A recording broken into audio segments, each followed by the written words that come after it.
नमस्कार, मैं डॉक्टर योगेश कुमार देशवा, असिस्टेंट प्रोफेसर राजनीति विज्ञान तथा आयुर्वेदिक चिकित्सा विज्ञान, आयुर्वेदिक चिकित्सक, आप सबका स्वागत, अभिनंदन करता हूँ।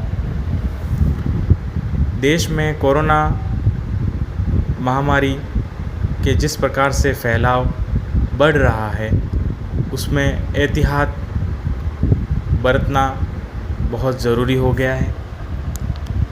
मास्क पहनना और 2 गज की दूरी का पालन करना बहुत ज़रूरी है।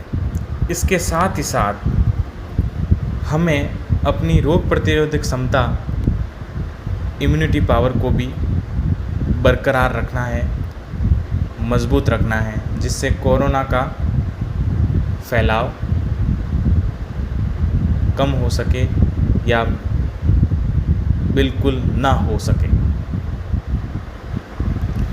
मैं आयुर्वेदिक चिकित्सक होने के नाते सर्वप्रथम आयुर्वेद के आदि देवता भगवान श्री धन्वंतरि को नमन करता हूँ। आयुर्वेद क्या है? आयुर्वेद की परिभाषा हिताहितं सुखं दुःखं आयु तस्य हिताहितं मानं च तच्च यत्रोक्तम आयुर्वेद स उच्यते। अर्थात हितकर आयु, अहितकर आयु, सुखकर आयु, दुखकर आयु, इन 4 प्रकार की आयु का वर्णन हमें जिस शास्त्र में मिलता है, वह शास्त्र आयुर्वेद शास्त्र कहलाता है। यानी कि ये 4 प्रकार की जो आयु होती है, इन आयु का कितना काल होता है और इनका वितरण किस प्रकार से किया जाता है, कौन सी चीज़ें आपके लिए हितकर है, कौन सी अहितकर है, कौन सी चीज़ें आपको दुख देने वाली है और कौन सी चीज़ें आपको सुख देने वाली है, इन सब का वर्णन जो है वो आयुर्वेद शास्त्र में होता है। अब आयुर्वेद के अनुसार स्वस्थ मनुष्य की पहचान क्या हो सकती है, या यूं कहें कि एक स्वस्थ व्यक्ति को हम कैसे पहचानेंगे कि ये स्वस्थ है। तो आयुर्वेद के अनुसार स्वस्थ व्यक्ति की परिभाषा इस प्रकार है: समदोषः समाग्निश्च समधातु मलक्रियः प्रसन्न आत्मेन्द्रिय मनः स्वस्थ इत्यभिधीयते। अर्थात जिस मनुष्य में समान दोष हो, समान दोष से तात्पर्य यह है कि आयुर्वेद यह कहता है कि प्रत्येक मनुष्य का निर्माण जो है 3 दोषों से होता है। 3 दोष जो हैं वात, पित्त और कफ, ये 3 दोष होते हैं। इन तीनों दोषों का शरीर में अपना अपना प्रमुख स्थान होता है।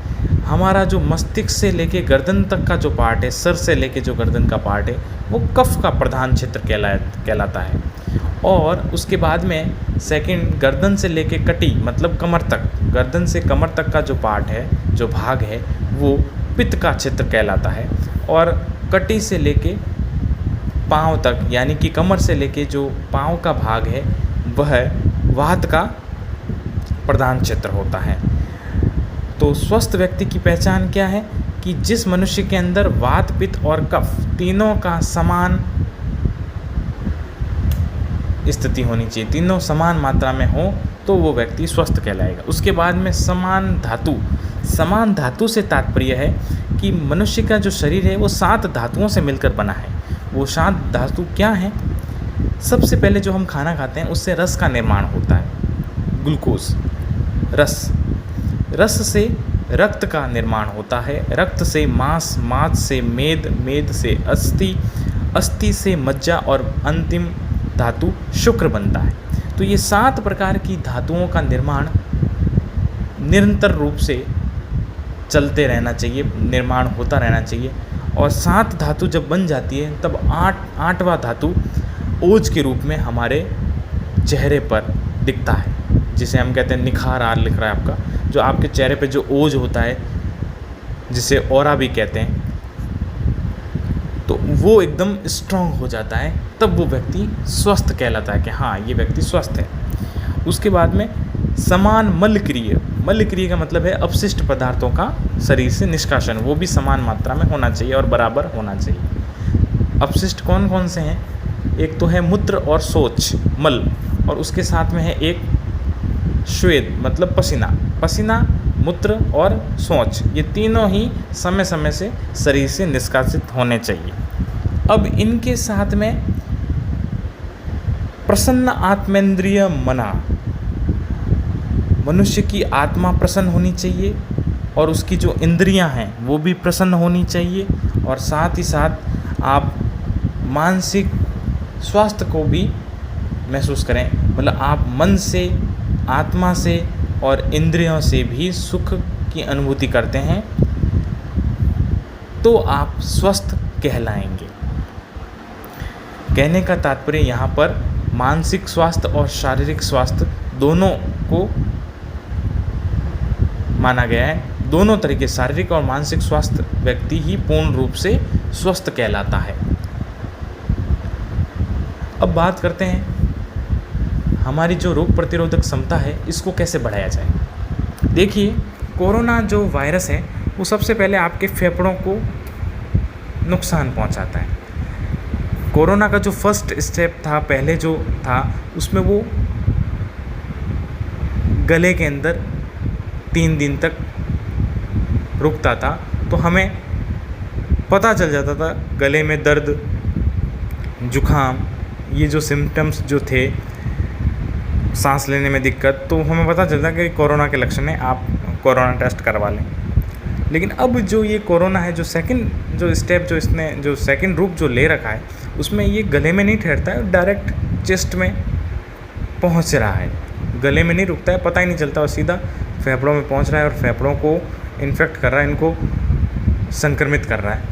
और आप आज के जो तत्कालीन हालात आप देख ही रहे हैं कि किस प्रकार से कोरोना जो है लगातार फैलता जा रहा है। अब इसके उपचार के बारे में मैं बता दूं आपको। सबसे पहले आप योगासन करें। सबसे पहले मैं बात कर दूं, हमारा जो है चेस्ट, हमारी जो छाती है, जो हमारे फेफड़े हैं, वो मजबूत होंगे तो किसी भी प्रकार का फ्लू, वायरस, कोरोना, कोई भी प्रकार का नुकसान नहीं पहुंचा सकता है। तो हमें फेफड़ों से जुड़ी हुई एक्सरसाइज करनी चाहिए। उसके लिए बेस्ट है प्राणायाम, ब्रीथिंग इन आउट। आप श्वास को लें, छोड़ें, जो प्राणायाम की प्रैक्टिस करें। और बेस्ट अगर आप चाहें तो आप भ्रामरी प्राणायाम कर सकते हैं। इसमें आपको जो है जुखाम, साइनोसाइटिस और नज़ला जिसकी शिकायत रहती है, जिसकी नाक बहती रहती है और एलर्जिक रहता है ट्रीटमेंट, उसमें भी आप भ्रामरी जो प्राणायाम है वो बेस्ट होता है। तो आप इसको करके स्वस्थ रह सकते हैं। अब जो व्यक्ति इसको करने में असमर्थ हैं, योग को करने में, जैसे जो ओल्ड एज में हैं या जो स्थूल शरीर वाले हैं, जो मतलब मोटापे के शिकार हैं या जिन्हें अस्थमा है, वो लोग इसका नहीं कर सकते हैं। तो उनके लिए मैं आयुर्वेदिक मेडिसिन्स बता रहा हूँ, जिसका प्रयोग आप करके अपने इम्यूनिटी को बूस्ट कर सकते हैं। सबसे पहले आयुर्वेद के अंदर अमृत कहने वाली औषधि जो है वो है गिलोय। जी हाँ, गिलोय की बेल आप जानते ही हैं, घर में प्रयोग करते हैं। गिलोय का काढ़ा आप प्रयोग ले सकते हैं, अपने डेली रूटीन में डाल सकते हैं। और मार्केट में ये टैबलेट फॉर्म में और सत्व के रूप में पाउडर फॉर्म में भी मिलता है। देखिए, आयुर्वेदिक ट्रीटमेंट के अंदर सबसे पहले आप अपनी इम्यूनिटी के लिए, और जिनको बुखार जुखाम है, जिन्हें लग रहा है फ्लू के, जो वायरल जुखाम या फ्लू, स्वाइन फ्लू या जितने भी प्रकार का जो जुखाम प्रतिशाय, आयुर्वेद के अंदर जुखाम को या राइनाइटिस को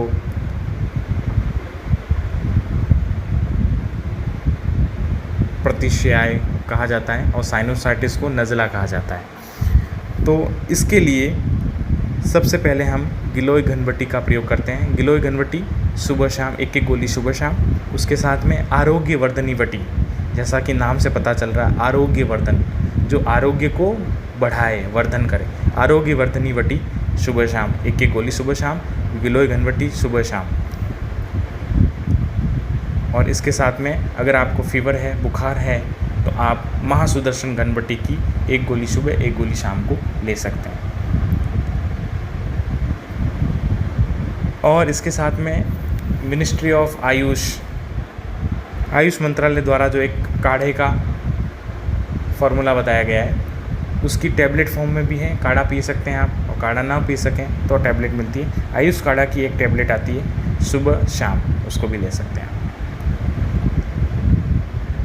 इस प्रकार ये आप इसको लेके अपने आप को स्वस्थ रख सकते हैं, निरोग रख सकते हैं। तो मेरे प्यारे विद्यार्थियों, सबसे पहले आप घर में रहें, बाहर आना जाना कम करें, मास्क लगा के अगर घर से निकलें तो मास्क लगा के निकलें, डिस्टेंस मेंटेन करके चलें, और इस आयुर्वेद की जो हमारी मेडिसिन्स है इसका प्रयोग कर सकते हैं। आप अपने घर में भी अपने पेरेंट्स को इसके बारे में अवगत करा सकते हैं, और आप खुद भी इसका सेवन करके अपनी इम्यूनिटी को मजबूत कर सकते हैं, ताकि आप कोरोना और अन्य बीमारियां, अगर आप इनका सेवन करते हैं तो आप अन्य बीमारियों से भी बच सकते हैं। आप सभी का धन्यवाद।